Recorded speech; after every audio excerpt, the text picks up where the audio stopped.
नमस्कार दोस्तों, मैं शीतल और आप देख रहे हैं पहला शब्द। जिले की वर्तमान खबरों को जानने के लिए बने रहिए हमारे न्यूज चैनल पहला शब्द के साथ। हमारे चैनल को लाइक करें, शेयर करें और सब्सक्राइब करें।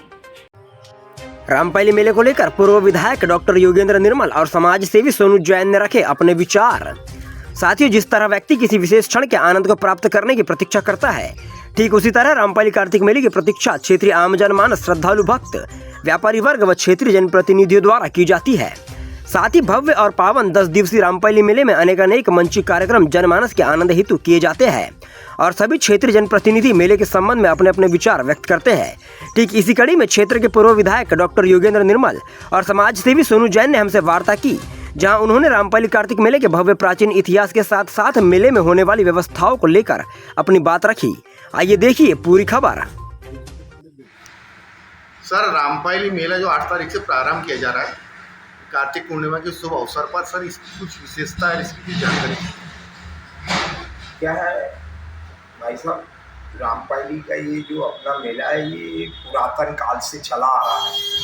चूँकि हम बच्चे थे और जब से हमने होश संभाला तो हमारे आजा हमको रामपायली मेले में ले जाते थे, तब से हम मेला समझते हैं। और इसके पूर्व भी ये मेला जो है भरता रहा है और हमारे पूरे वारासिवनी, कटंगी, आसपास के जो हमारी विधानसभाएं हैं, तो बालाघाट, इसमें ये रामपायली का मेला जो है बहुत प्रख्यात है और इसमें दूर दूर से दुकानें आती है और काफ़ी मात्रा में लोग यहाँ आकर के और भगवान राम के दर्शन करते हैं। मेरी जानकारी में है, कई लोग मानता करते हैं, कई लोग कढ़ाई करते हैं और ऐसा मानते हैं कि राम जी की जो भी हम मानता करते हैं उससे हमारा शुभ होता है, ठीक है ना। कई लोग बच्चों की मानता करते हैं, कई अन्य प्रकार की मानता करते हैं और वो बालाजी देव के समक्ष जो उनकी मानताएं हैं, जो उनका संकल्प है, उसको पूरा करते हैं। वहाँ जो राम मंदिर में लंगड़े हनुमान हैं, उनका भी अपना महत्व है, उसको मानने वाले भी हजारों हजार लोग हैं और ऐसा माना जाता है कि उनका एक पैर जो है वो पाताल में है और सिद्ध हनुमान है। वहाँ जो शिव शंकर भोले बाबा हैं, उसको ये बताया जाता है, पुरातन हमको वहाँ के महंतों द्वारा जो बताया गया कि ये जो शंकर भगवान है ये रेत के शिवलिंग है, ठीक है कि नहीं। और उनका पूजन अर्चन भी लोग बड़ी श्रद्धा के साथ वहाँ करते हैं।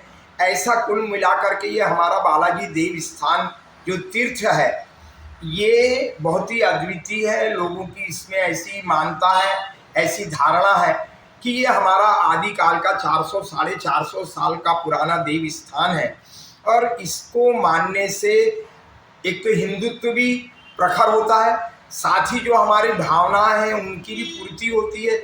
लोगों को कई किस्म की जो विसंगतियां जीवन में रहती हैं, उनकी पूजा अर्चना से वो विसंगतियां भी दूर होती है। ऐसे हमारे बालाजी देव का स्थान है। जहाँ तक सवाल उठता है, चंदन नदी के किनारे ये मेला भरता है और इस मेले की अपनी शोभाएं हैं। सर्कस आते हैं और भी प्रदर्शनियाँ आती हैं और बहुत से दुकानें आती हैं, कई होटलें लगती है, कई लोगों को कई किस्म का व्यवसाय इस मेले के माध्यम से, जो धार्मिक किताब वाले हैं, धार्मिक चीज़ों को बेचने वाले हैं, वो भी उन जो नहीं मिलने वाली चीज़ें हैं, मैंने ये स्वयं देखा हूँ, जो नहीं मिलने वाली धार्मिक चीज़ें जैसे रिहर्सल है, अन्य चीज़ें हैं, चंदन घसने के पाटे हैं, वो छोटी छोटी चीज़ें भी ये रामपायली मेले में लोगों को उपलब्ध हो जाती है।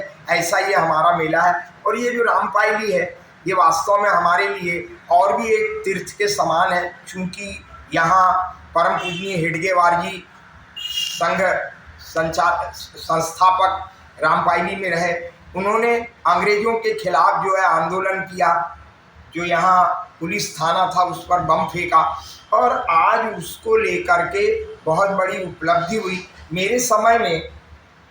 और बहुत तकलीफ़ों के साथ हमने उस ज़मीन को जो शासन के पास थी, हमने उसके सीमांकन कराए, उसके दृश्य सामने आए। उस समय में विधायक था, मैंने छोटा मोटा एक मंच बाबा साहेब के हेडगेवार जी के नाम से और दिया। साथ ही हमने एक अंदर जहाँ स्थान है वहाँ पर भी एक छोटा सा सामुदायिक भवन देने का प्रयास किया हेडगेवार जी, क्योंकि हेडगेवार जी जो है वो हमारे लिए पूजनीय है, परम पूजनीय है। और इस नाते सांसद जी ने और पिछले वर्ष एक बैठक ली रामपायली में, जिसका परिणाम हमारे सामने आया। उन्होंने संसद में इस बात को बड़ी गंभीरता से रखा और इस बात को शिवराज जी ने बहुत ही गंभीरता से लेते हुए और इस न्यास की हेडगेवार, परम पूजनीय हेडगेवार न्यास के नाम से और इसकी घोषणा की। ये आगे मैं ऐसा मान के चलता हूँ कि ये न्यास जो है हमारे इस बालाघाट जिले और 2-3 जिलों के लिए एक बहुत बड़ा आकर्षण का केंद्र होगा और यहाँ से जो है हेडगेवार जी का जो मिशन है वो सफल होगा, ऐसा मैं मान के चलता हूँ। धन्यवाद।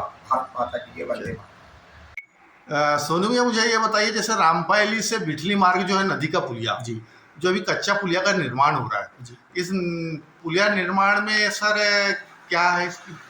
वास्तव में बिठली और रामपायली के बीच में चंदन नदी है। 200 मीटर की दूरी यदि हम नदी की पार करते हैं तो बिठली, देवगांव, महदोली, थानेगांव और सिकंदरा के लोग सीधे उस नदी का पुलिया को नदी पार करके राम भगवान के दर्शन करने आ जाएंगे।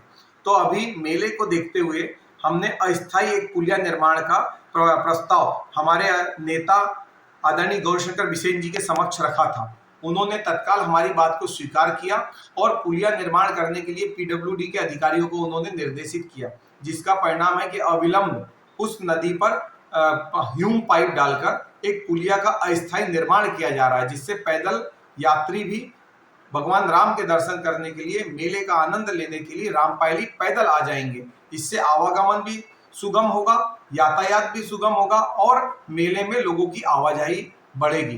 वास्तव में मेले को प्रोत्साहन देने के लिए इस अस्थायी पुलिया का भी हमारे द्वारा निर्माण करवाया जा रहा है, जिसके लिए हम अपने नेता आदरणीय गौरीशंकर बिसेन जी को हृदय से धन्यवाद देते हैं कि जिन्होंने हमारी मांग को स्वीकार किया और अधिकारियों को अविलंब इस कार्य को प्रारंभ करने के लिए निर्देशित किया।